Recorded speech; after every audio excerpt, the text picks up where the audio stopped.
अस्सलामुअलैकुम ma'am.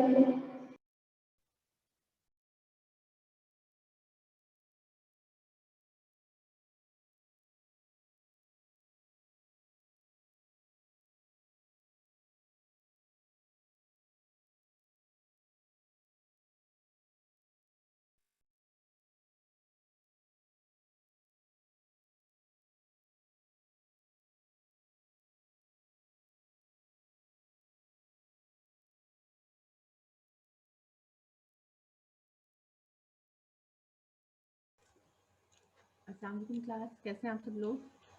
Classes friend जो वो डे बाई डे कम होती जा रही है। पहले आप मुश्किल 30 हो जाते थे, लेकिन अब आप 20 भी क्रॉस कर रहे हैं।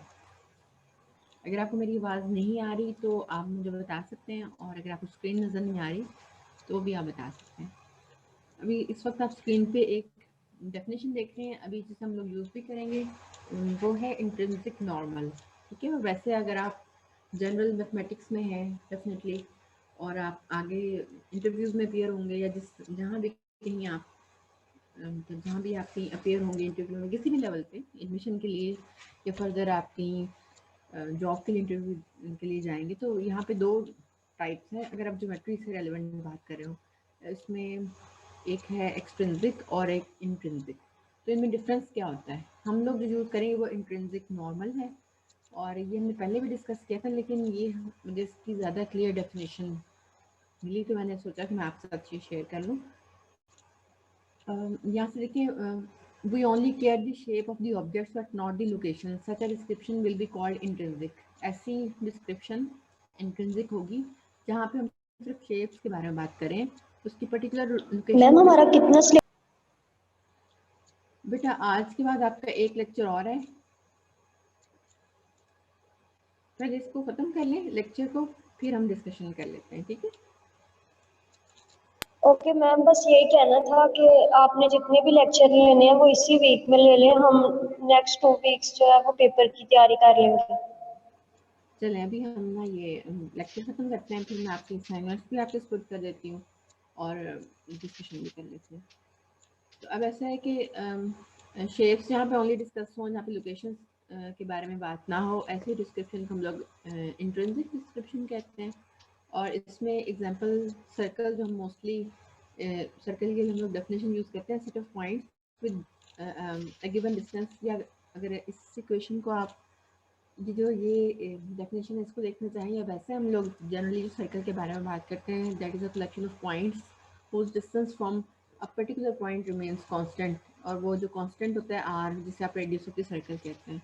तो इस तरह की जो डिस्क्रिप्शन जिसमें पॉइंट्स की लोकेशन के बारे में बात ना हो रही हो, बल्कि शेप को जस्ट डिस्कस किया जाए, तो ऐसी डिस्क्रिप्शन को हम लोग इंट्रिंसिक वे कहते हैं। और इसमें एलिप्स की डेफिनेशन भी आपने पढ़ी होगी, उसमें भी हम लोग जनरली जो डिस्क्राइब करते हैं एलिप्स को, उसमें हम लोग कोई एक पर्टिकुलर पॉइंट को पॉइंट आउट नहीं कर रहे होते, बल्कि हमें जनरल आइडिया देते हैं और उसके बाद अपनी चॉइस के मुताबिक जहाँ कहीं एलिप्स ड्रॉ करना चाहते हैं उसे कर लेते हैं।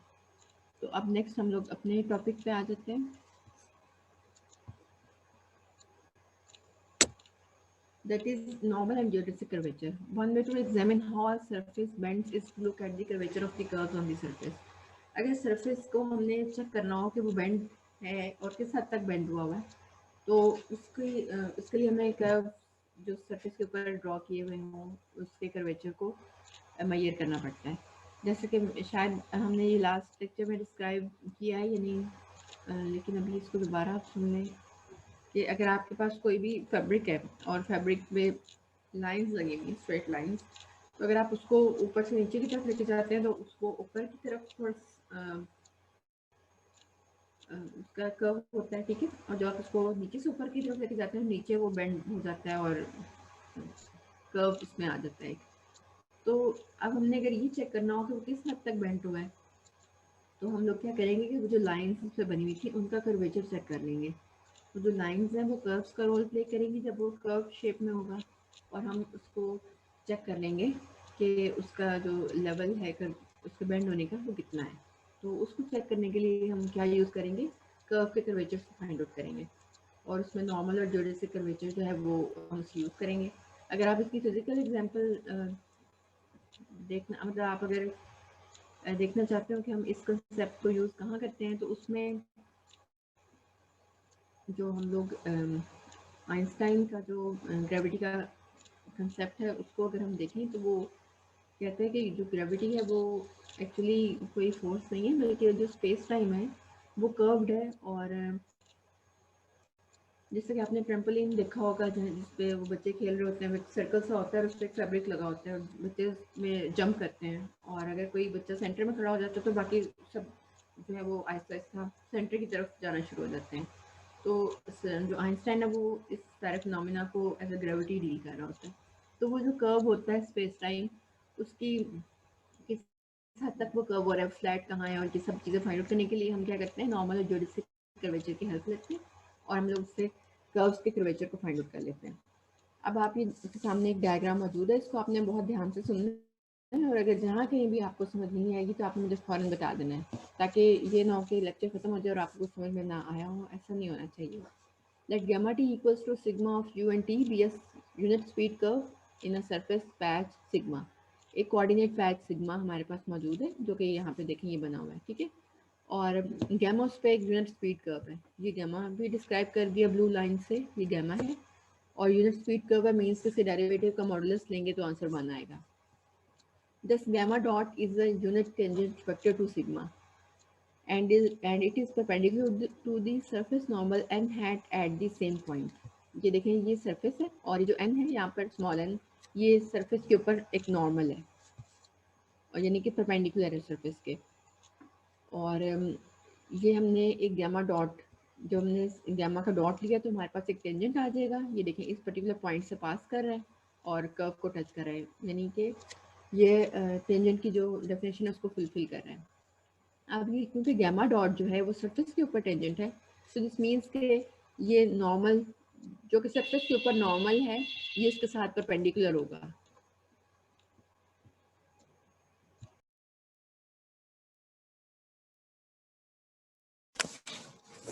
ओके, अब एन जो है वो और गैमा डॉट के दरमियान राइट एंगल मतलब एक 90 डिग्रीज एंगल है, ठीक है। और इसके बाद the three vectors gamma dot, n hat cross gamma dot and n form a local coordinate frame by the right hand rule। अब यहाँ पे देखिए कि गैमा डॉट और n अगर इसका क्रॉस प्रोडक्ट लें तो एक ऐसा वेक्टर आएगा जो कि परपेंडिकुलर होगा उस प्लेन के जहाँ पे ये दोनों लाई करें हैं by the definition of cross product. तो इसका मतलब ये हुआ कि गैमा डॉट n और n क्रॉस गैमा डॉट जो है ये आई जे के का रोल प्ले कर रहे हैं। ये अगर आप 3 डायमेंशन में एक्स वाई जेड एक्सिस की बात करते हैं तो ये उसका रोल प्ले कर रहे हैं। अब अगर आपको यहाँ तक कोई प्रॉब्लम है तो आप बता सकते हैं।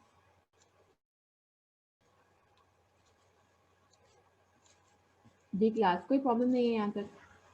No ma'am. गुड। अब हम क्या करेंगे, differentiating gamma dot.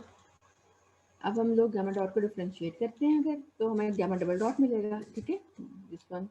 And gamma dot reads that gamma double dot is orthogonal to gamma dot. अगर आप लोग ये गैमा डॉट गैमा डॉट का डेरिवेटिव लेना तो उससे क्या होगा कि आपको ये पता लगेगा कि गैमा डबल डॉट जो है इसके परपेंडिकुलर है, ठीक है, गैमा डॉट के। दैट इज क्या, जब इसका प्रोडक्ट लेंगे डिफ्रेंशिएट करेंगे इसको तो आपको ये पता लगेगा कि गैमा डबल डॉट का जब गैमा डॉट के साथ डॉट प्रोडक्ट लेते हैं तो आंसर 0 आ जाता है। दिस मीन्स कि वो परपेंडिकुलर है, ऑर्थोगोनल हो जाएंगे। Hence gamma double dot is a linear combination of n and n cross gamma dot। इसका मतलब ये हुआ, यहाँ से अगर आप ये देखें तो गैमा डबल डॉट जो है ये इसके गैमा डॉट के परपेंडिकुलर है, ठीक है। तो अब क्योंकि ये सारे जो हैं गैमा डॉट एन हैट और n hat cross gamma dot ये सारे परपेंडिकुलर हैं, और गैमा डबल डॉट जो है अगर गैमा डॉट के परपेंडिकुलर है तो दिस मीन्स के ये उस प्लेन में लाई कर रहा है जहाँ पे n जो कि n और n क्रॉस गैमा डॉट बना रहे हैं, जहाँ पे ये शो भी हो रहा है, ठीक है। और जब ये इस प्लेन में लाई कर रहा है तो दिस मीन्स के हम इसको as a linear combination of these two vectors लिख सकते हैं। अब इस बात को समझने के लिए आप अपने जहन में वो अपनी लेके आएंगे जो आप मैट्रिक्स से पढ़ते आ रहे हैं वेक्टर्स में, कि आर आपके पास एक वेक्टर होता है और एक्स वाई प्लेन में आप उसको रखते हैं, और एक्स हॉरिजॉन्टल होता है और वाई वर्टिकल होता है, और आर वेक्टर को हम लोग इसकी पोजीशन डिस्क्राइब अगर करते हैं, करना चाहें तो हम ऐसे भी कर लेते हैं ना कि r modulus cos theta i plus r modulus sine theta j, where theta is the angle which actual vector r makes with the x axis. ये बात क्लियर है आपको? Yes ma'am. ठीक है, एग्जैक्टली उन्हीं लाइंस पे हम लोग गैमा डॉट, क्योंकि n उस प्लेन में लाई कर रहा है जिसको n और n क्रॉस गैमा डॉट बना रहे हैं, तो दिस मीन्स कि हम गैमा डबल डॉट को इनके लीनियर कॉम्बिनेशन के तौर पे लिख सकते हैं। इक्वेशन नंबर 1 में बिल्कुल वही चीज़ यूज़ की हुई है जो कि आप मैट्रिक्स से पढ़ते आ रहे हैं, यानी कि कोई भी वेक्टर है और उसको जिन दो वेक्टर्स के प्रोडक्ट से प्लेन बनता है जिसमें वो लाई कर रहा है, तो उनको यूज़ कर, जिस प्लेन में वो लाई कर रहा है उनके जो एक्सिस हैं उनको यूज़ करते हुए आप इसको डिस्क्राइब कर रहे होते हैं। ठीक है, here kappa n is the normal curvature and kappa g is geodesic curvature of gamma। ये जो यहाँ पे kappa n हमने यूज़ किया है, इसको भी हम लोग नेक्स्ट अभी इसको डिस्कस करते हैं। इसको हम लोग नॉर्मल कर्वेचर कहते हैं, और जो कैपा जी यहाँ पे हमने लिख दिया है इसे जियोडेसिक कर्वेचर कहते हैं। अब हम देखते हैं कि हम इसको कैलकुलेट कैसे करते हैं। ये वही एग्जैक्ट डायग्राम है। ठीक है, since n and n cross gamma hat are orthogonal to each other, हमें पता है कि ये जो n है और ये जो n hat cross gamma dot है ये दोनों परपेंडिकुलर हैं एक दूसरे के। ठीक है, तो अब होगा क्या, अगर ये परपेंडिकुलर है तो ये बिल्कुल ऐसे सिनेरियो जैसे y और x एक्सिस का होता है।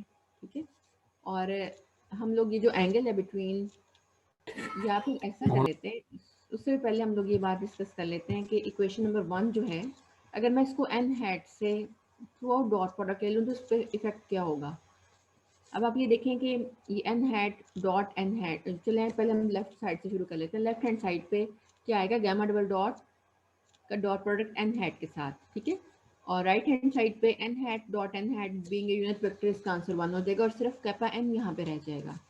और जब हम लोग ये प्लस कैपा g वाली टर्म के साथ डॉट प्रोडक्ट लेंगे n का, तो क्योंकि ये देखिए n और ये n hat cross gamma dot, ये इनके दरमियान 90 डिग्री एंगल है और ऑर्थोगोनल है, तो इसलिए इनका डॉट प्रोडक्ट 0 आ जाएगा। और इक्वेशन नंबर 1 से हम लोग सिर्फ ये फाइंड कर सकेंगे kappa n equals to gamma double dot dot n hat. ये क्लियर है आपको, इसमें कोई प्रॉब्लम तो नहीं है? मैम एक दफ़ा रिपीट कर दें। हमने क्या किया है कि हमने जो हमारी इक्वेशन नंबर 1 थी ना, जिसमें हमने कैपा गैमा डबल डॉट को as a linear combination of two n and n cross gamma dot लिखा था, इस पूरी इक्वेशन को हमने n के साथ डॉट प्रोडक्ट ले लिया। ठीक है, अब आप ये देखिए यहाँ पे इस साइड पे जब लेंगे तो ये gamma double dot dot n hat आएगा, जैसा कि यहाँ पे आप देख रहे हैं, ये देखें। ठीक है, और दूसरी साइड पे क्या होगा, दूसरी साइड पे ये होगा कि जब आप n के साथ डॉट प्रोडक्ट लेंगे तो बीइंग ए यूनिट वेक्टर इसका आंसर 1 आ जाएगा और कैपा n सिर्फ रह जाएगा। और यहाँ पे जब आप n और गैमा डॉट के साथ n का डॉट प्रोडक्ट लेंगे, ये देखें ये n है और ये n क्रॉस गैमा डॉट है, ये दोनों ऑर्थोगोनल हैं, परपेंडिकुलर हैं, तो इनका डॉट प्रोडक्ट 0 होगा। ठीक है, क्योंकि इनके दरमियान 90 का एंगल है और कॉस 90 0 हो जाएगा, तो ये वाली टर्म बिल्कुल ख़त्म हो जाएगी और आपके पास जो इक्वेशन है वो ये kappa n equals to gamma double dot dot n होगी। अब समझ आ गई है? Yes ma'am. एग्जैक्टली इन्हीं लाइंस पे हम लोग दोबारा फर्स्ट इक्वेशन का प्रोडक्ट लेंगे, dot product with this vector n hat cross gamma dot. ठीक है, जो बुक है या कहीं और भी अगर हम इसको देखें तो इसके लिए हम लोगों ने एस वर्ड यूज़ किया हुआ है। ठीक है, तो इसको मैं इसलिए लेके चल रही हूँ क्योंकि इसमें थोड़ा सा इसको फिजिकली ज्योमेट्रिकली देखना और समझना आसान है। तो अगर हम इसी n hat cross gamma dot, ये जो पूरा क्रॉस प्रोडक्ट है, इसके साथ पूरी इक्वेशन का डॉट प्रोडक्ट लेते हैं, तो लेफ्ट हैंड साइड पे क्या आएगा, gamma double dot dot n cross gamma dot, ये आप देख सकते हैं, ये देखिए gamma double dot dot n cross gamma dot. ठीक है ये बात। और दूसरी साइड पे राइट हैंड साइड पे जब, क्योंकि n और n क्रॉस गैमा डॉट जो ये परपेंडिकुलर है, तो इस ये वाली टर्म खत्म हो जाएगी क्योंकि इनका डॉट प्रोडक्ट 0 आ जाएगा। और सिर्फ कैपा जी वाली टर्म रह जाएगी, और एन क्रॉस गैमा डॉट जो एक वेक्टर बनता है वो यूनिट वेक्टर है, और उसका उसी के साथ जब आप डॉट प्रोडक्ट लेंगे तो उसका आंसर 1 हो जाएगा, और यहाँ पे सिर्फ कैपा जी रह जाएगा, और आपके पास जो है kappa g equals to gamma double dot dot n cross gamma dot, ये आ जाएगा। ये क्लियर है अब आपको? Yes, ma'am. Yes, ma'am. Okay, since gamma is the unit speed curve, हमें पता है गैमा यूनिट स्पीड कर्व है, और उसके कर्वेचर का जो फॉर्मूला है वही पहला फॉर्मूला जो आपने पहले मिड से पहले जो हमने सारे पढ़े थे। क्योंकि वो यूनिट स्पीड कर्व है इसलिए गैमा डॉट मॉडुलस जो है उसको तो लिखने की जरूरत नहीं है, उसका तो आंसर 1 ही होगा। तो इसका जो कर्वेचर बनेगा गैमा डबल डॉट मॉडुलस या नॉर्म होगा, ठीक है। और गैमा डबल डॉट की वैल्यू जो हमने लास्ट इक्वेशन नंबर 1 में निकाली है, जस्ट यही किया है कि इस इक्वेशन ये जो आंसर बन रहा है ना गैमा डबल डॉट की वैल्यू जो बन रही है इसको यहाँ पे लिख दिए, ठीक है। और बाय आप नॉर्म की जो भी कोई आपके जहन में डेफिनेशन है जो कि हमने फाइनल यूक्लिडियन ज्योमेट्री में भी पढ़ी थी और अब भी हम लोग पढ़ रहे हैं, तो उसके हिसाब से इसका जो नॉर्म का फॉर्मूला बनता है वो स्क्वायर रूट ऑफ इनके स्क्वायर्स टर्म्स के स्क्वायर लेके उनको ऐड करना है, ठीक है। तो हम उसको करते हैं, ये कैपा एन स्क्वायर हो जाएगा क्योंकि एन एक यूनिट वेक्टर है और इसका इसी के साथ डॉट प्रोडक्ट ले लें या स्क्वायर ले लें तो आंसर 1 आ जाएगा।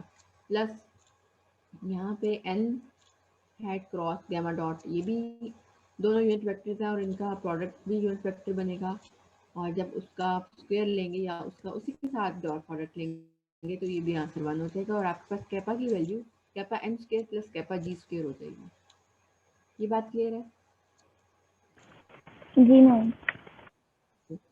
अब हमारा काम क्या रह गया कि हम कैपा एन और कैपा जी होते कि हम इसको फाइंड आउट कर लेते हैं। बाकी कई कंसेप्ट में अगर प्रॉब्लम है तो मैं इसे रिपीट कर सकती हूँ।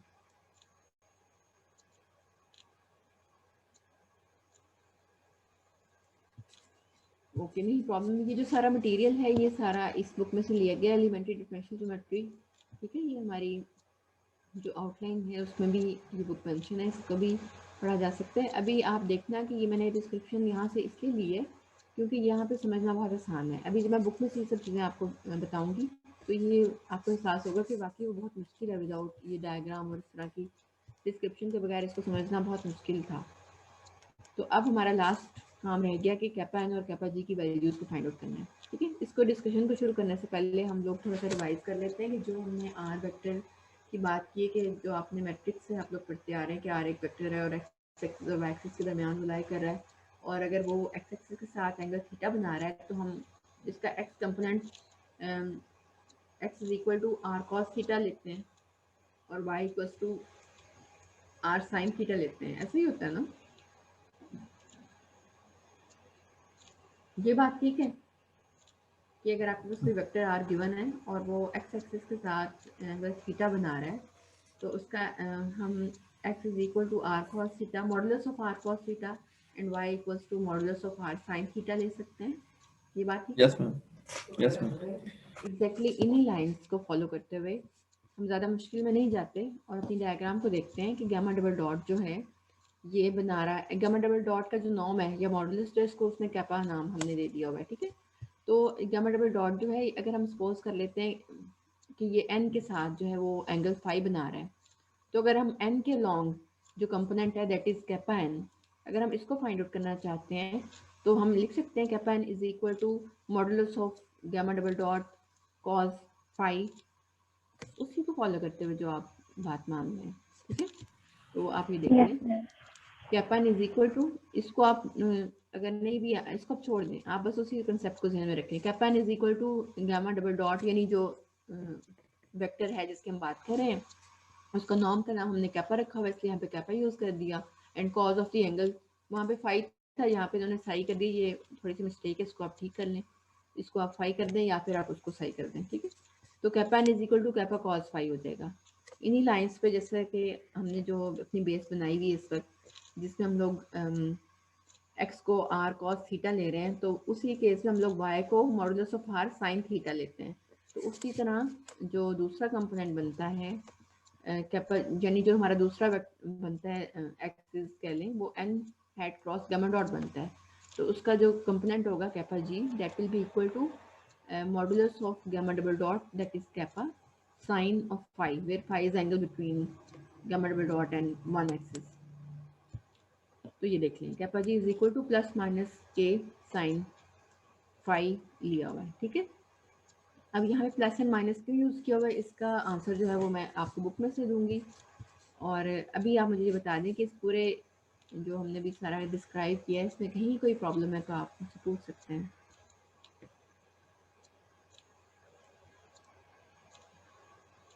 कोई मुश्किल नहीं है। अच्छा जी, if gamma is a regular but arbitrary speed, the normal and geodesic curvature of gamma are defined to be those of unit speed represent reparameterization of the same curve। अगर ये in case gamma जो है वही तो हमने इसको unit speed curve लिया हुआ था ना, तो अगर ऐसा ना हो तो हम ऐसा कर सकते हैं कि इसकी रीपैरामीटराइजेशन ले लें। आपको याद होगा कि मिड से पहले जो हमने कोर्स पढ़ा था वहाँ पे हमने रीपैरामीटराइजेशन को पढ़ा था और हमने ये कहा था कि एक कर्व को हम लोग एक और एंगल से भी देख सकते हैं, जिसमें हम लोग एक फंक्शन लेते हैं और उनका कम्बिनेशन लेके beta is equal to alpha naught जी, इस तरह से था ना, एक रिपैरामीटराइजेशन बनाई थी, यानी कि कर्व सेम रहता है लेकिन हमारा देखने का स्टाइल जो वो चेंज हो जाता है। तो अगर हमारे पास given curve unit speed curve नहीं है तो हम उसकी कोई यूनिट स्पीड रिपैरामीटराइजेशन ले सकते हैं और जो इसका कर्वेचर बनेगा एग्जैक्टली कर्व का भी एक्चुअल कर्व का भी वही कर्वेचर होगा, ठीक है। A unit speed curve is a geodesic if kappa is equal to 0। जो यूनिट स्पीड कर्व है geodesic होगा। geodesic is the shortest possible distance between any two points on the surface। तो अगर हमें देखना हो कि हमारे पास ढेर सारे कर्व्स हैं और हम चाहते हैं कि इनमें से शॉर्टेस्ट वन कौन सा है, तो हम इसका ये कर्वेचर ले लेंगे geodesic कर्वेचर। अगर ये 0 आ जाता है दिस मीन्स वो शॉर्टेस्ट होगा। Its acceleration gamma double dot is always normal to the surface. तो उसकी एक्सेलरेशन जो है वो हमेशा सर्फेस पे नॉर्मल होगी। क्यों होगी, इसको हम यहाँ से देख लेते हैं, क्योंकि गामा डॉट जो है वो टेंजेंट टू द सरफेस है तो gamma double dot normal direction में होगा, ठीक है, इस नॉर्मल के अलॉन्ग होगा। अभी इसमें अगर कोई प्रॉब्लम है तो आप मुझसे पूछ सकते हैं, अदरवाइज मैं बुक में से ये टॉपिक डिस्कस करती हूँ आपके साथ। ओके जी, बुक में हम आगे ये नोट्स में है और बुक में इससे भी ज़्यादा मुश्किल गिवन है लेकिन मीनिंग सबका सेम है, ठीक है। Let r from u to r को बी अ कोऑर्डिनेट पैच। ये एक वो सरफेस है जो सिग्मा हमने लिया हुआ था। If P is equal to R of A B any point on this surface coordinate patch and M then the, और एम जो है वो एक प्लेन है, then the normal space to M at P is the vector space N P M spanned by normals at AB so that NPM is equal to lambda m such that lambda belongs to R। तो जैसे हमने TPM एक tangent space define की हुई थी जो एक particular point P पे हम फाइंड करते थे, इसी तरह उन्हीं टेंजेंट्स के जब हम नॉर्मल लेंगे तो हमारे पास एक नॉर्मल स्पेस आ जाएगी, ठीक है। और उससे उस पर वो सारी क्वालिटीज़ होंगी जो कि एक वेक्टर स्पेस में होती है, या वेक्टर स्पेस के सारे एग्जीम्स वो सेटिस्फाई करेगी। अभी ये जो हमने तीन कंसेप्ट अभी पढ़े थे ये हम अभी यहाँ पे इसमें देखें। लेट गामा जो है be unit speed curve on the surface. Number one है the intrinsic normal of gamma is S is equal to N cross T. ये एन क्रॉस टी वही है जो एन क्रॉस हमने गामा डॉट लिया हुआ था, ठीक है। इसको इन्होंने एस का नाम दिया हुआ, मैंने आपको वहाँ पे भी मेंशन किया था। और नंबर टू ये द जियोडेसिक कर्वेचर ऑफ इस कैपा जी, और कैपा जी जो है हमने गामा डबल डॉट और एस का डॉट प्रोडक्ट लेके लिया था उस वक्त भी, और यहाँ पे डॉट प्रोडक्ट को नॉर्म की वो इनर प्रोडक्ट की फॉर्म में डिफाइन कर दिए। और हमें ये पता है कि अगर इनर प्रोडक्ट प्रॉपर्ली डिफाइंड ना हो तो हम लोग क्या करते हैं, डॉट प्रोडक्ट यूज़ कर रहे होते हैं। इसी तरह the normal curvature of gamma is kappa n, जो कि हमने एन के साथ डॉट प्रोडक्ट लेके फाइंड आउट किया था, और यहाँ पे इनर प्रोडक्ट की फॉर्म में ये डिफाइंड है। तो ये तो ख़त्म हो गया, उसके साथ भी मैच हो गया आपने जो पढ़ा था। इसके बाद ये दो तीन रिजल्ट्स हैं जो कि यहाँ पे बताए हुए हैं, क्योंकि यहाँ पे उस तरह की अच्छी डिस्क्रिप्शन नहीं दी हुई जो हम लोगों ने पढ़ी हुई है। तो ये सब वही पॉइंट्स हैं जो कि हमने अभी डिस्कस किए हैं। मैं इनको एक बार आपके सामने पढ़ लेती हूँ। We have R cube is equal to T P M plus N P M. तो so every W belonging to R cube can be, ये डायरेक्ट सम है, ठीक है, आप वेक्टर स्पेस में पढ़े होंगे। So every W belonging to R cube can be written uniquely as W is equal to U plus V, with U belonging to TPM and V belonging to NPM। तो आपने देखा था कि last में जो भी हमने पिक्चर देखी थी जो हमने इसको यूज़ किया है अपने नॉर्मल और जियोडेसिक कर्वेचर को डिस्क्राइब करने के लिए, उसमें जो गामा डबल डॉट था उसको हमने एक नॉर्मल और एक उसके परपेंडिकुलर, दिस मीन्स कि उसका परपेंडिकुलर अगर नॉर्मल का तो टेंजेंट बन जाएगा। उसे as a linear combination of normal and tangent use किया था। तो ये एग्जैक्टली वही बात की हुई कि हर पॉइंट जो है 3 डायमेंशन में उसको हम लोग जो भी हम काम करके आए उस तरह एक नॉर्मल और NPM के वेक्टर के लीनियर कॉम्बिनेशन के तौर पे लिख सकते हैं, ठीक है।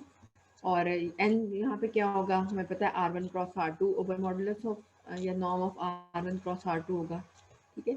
इसके बाद आगे B है S belonging to TPM, S जो है वो TPM से बिलोंग करेगा। अभी हमने ये बात भी डिस्कस की थी पिक्चर देखते हुए कि वो जो हम लोग n क्रॉस गामा डॉट ले रहे थे वो टेंजेंट होगा। ये बात भी डिस्कस हुई है जो लास्ट 2 लाइंस थी, ठीक है। Since T belongs to TPM, we have n and T equals to 0, क्योंकि टेंजेंट गामा डॉट जो है उसकी बात हो रही है वो TPM से डेफिनेटली टेंजेंट है, और n वो नॉर्मल जो हमने लिया हुआ था उसका और T का इनर प्रोडक्ट डेफिनेटली 0 होगा क्योंकि वो परपेंडिकुलर है। और इसका मतलब ये होगा कि S जो है वो 1 के इक्वल होगा। ये भी हमने अभी डिस्कस कर लिया था और इसको हमने यूज़ भी किया था कि n क्रॉस गामा डॉट का जो मॉडुलस है वो हमने 1 यूज़ किया था जब हम उसका नॉर्म ले रहे थे। So S is a unit vector that is tangent to the surface to M but normal to the curve. S जो है वो यूनिट वेक्टर होगा जो सरफेस पे तो टेंजेंट होगा पर कर्व के नॉर्मल होगा। इसको हम दोबारा चेक भी कर लेते हैं पिक्चर को। The geodesic curvature is independent of the coordinate patch we are using. जो geodesic curvature है वो उसमें जरूरी नहीं है कि coordinate patch, it only depends on the geometric shape of the curve, ठीक है।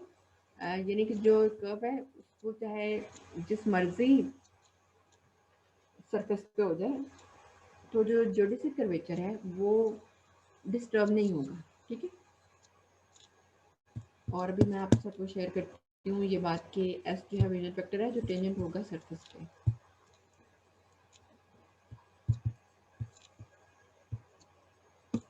ये एस है जिसकी वो बात कर रहे हैं, ठीक है। S n cross gamma dot है और जो टी कहा गया वो ये गामा डॉट को कहा गया है। अब देखिए ये जो ये कर्व है और ये इसका टेंजेंट है और ये n जो है ये नॉर्मल टू दी सरफेस है। और अगर किसी और हमने n के परपेंडिकुलर कहा है n क्रॉस गामा डॉट यानी उस s को, तो दिस मीन्स के अगर नॉर्मल के परपेंडिकुलर कौन हो सकता है, टेंजेंट ही हो सकता है ना। तो दिस मीन्स कि ये जो है टेंजेंट होगा। अब आप मुझे बता दें कि अगर इसमें कोई प्रॉब्लम है, आपको कोई चीज़ समझ में नहीं आई तो आप मुझसे पूछ सकते हैं। और अगर हमने इनको कैलकुलेट करना हो तो फिर हम कैसे करेंगे, हमें गिवन होगा कर्व और सरफेस भी गिवन होगा। सरफेस को यूज़ करते हुए हम लोग नॉर्मल n फाइंड कर सकेंगे, ये देखें, ठीक है। और t हमें पता है गामा डॉट के इक्वल होता है, तो यहाँ पे n आप ये इस तरह से R1 cross R2 over modulus of R1 cross R2 लेंगे और इस n को और इस गामा डबल डॉट को यूज़ करते हुए जो कि हमें गिवन होगा आप उसका इनर प्रोडक्ट लेंगे तो आपके पास ये आंसर आ जाएंगे, ठीक है। इनसे रेलेवेंट क्वेश्चन जो है वो मैं सॉल्व आपके साथ शेयर कर दूंगी ताकि आप इनको सॉल्व कर सकें और एक्सरसाइज भी। अब इस आर्टिकल में अगर कोई प्रॉब्लम है तो आप मुझसे पूछ सकते हैं और जो आप डिस्कस करना चाहते हैं वो भी कर सकते हैं। मुझे ये भी बता दें कि आप लोग ऑनलाइन एग्जाम दे रहे हैं? जी मैम। ओके, अच्छा। और एक जी मैम अपने एक पॉइंट स्किप किया था कि जब हमने जियोडिस की वैल्यू निकाली केजी की तो वो प्लस माइनस आपने कहा था, मैं बताऊंगी बुक में, हाँ बिल्कुल बेटा, ये मैंने आपको ये बताया ना, ये जो यहाँ से डिस्कस कर रहे हैं geodesic curvature is independent of the coordinate patch, it only depends on the geometric shape of the curve.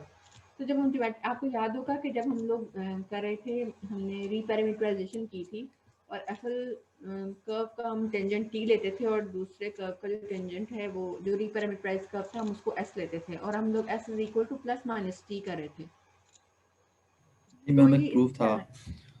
कुछ ऐसा ही था ना। जी मैम। तो इसी तरह है कि उसमें क्योंकि हम यहाँ पे सिर्फ ज्योमेट्रिक शेप पे जा रहे हैं और हमें उसके हमने हमारी जो डायरेक्शन ऑफ मूवमेंट है ना वो हमें नहीं पता, हम पॉजिटिव साइड पे जाएंगे या नेगेटिव साइड पे जाएंगे, वहाँ पे भी हमने ये बात की थी। तो इसलिए इसको हम लोग दोनों ऑप्शन रखेंगे अपने पास। मैम अब आपने जो पहले करवाया वो वाला करना है कि ये वाला करना बेटा इसमें वो अंडरस्टैंडिंग के लिए है, और ये आप पढ़ना चाहते हैं तो पढ़ लें। इसमें आप ये यहाँ से फॉर्मूलाज यहाँ से आप मतलब ये कि असल में ऐसे ही यूज़ होगा ना, मैं तो वो इसलिए यूज़ किया था ताकि आपको मेरा ख्याल है कि उससे ज़रा अच्छी समझ आ गई होगी। अदरवाइज़ अगर हम सिर्फ यही पढ़ रहे होते तो हमें बहुत मुश्किल होता है इसको समझना, अंडरस्टैंड करना। तो ये इसमें देखिए कि यहाँ से आपको इनके फॉर्मूलाज मिल रहे हैं, कैपा जी के